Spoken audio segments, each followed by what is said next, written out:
That general strategy is a strategy that is invested or at the heart of the bill you're referring to.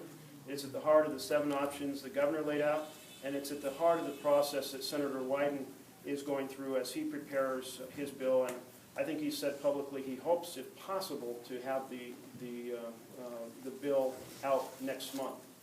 And I know that he and Congressman DeFazio have been in close conversation.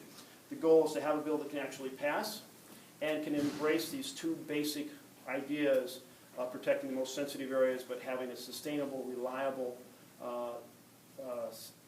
schedule, if you will, for annual cuts of saw logs. And the goal of this bill that Senator Wyden is working on is not just to address the timber side, but to have a reliable, sustainable understanding of what the federal commitment is so that they can be held to it over the long term and not be in limbo every single year, which is an impossible situation for our counties to be in. One of the general challenges we have is that we're in a very bad rhythm where the fires eat up a huge section of the Forest Service funds.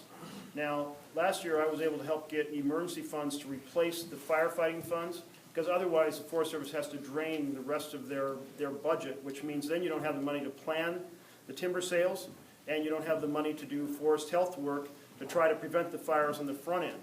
Something that Senator Wyden and I talk about a lot is really pushing to beef up the front end of the forest health side of this equation.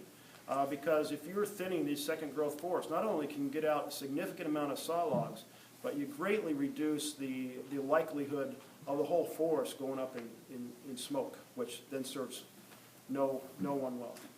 And if you want to go to our fishing economy, we have streams that are now smaller and warmer with less snowpack, less glacier, which is bad for our salmon, our steelhead, etc.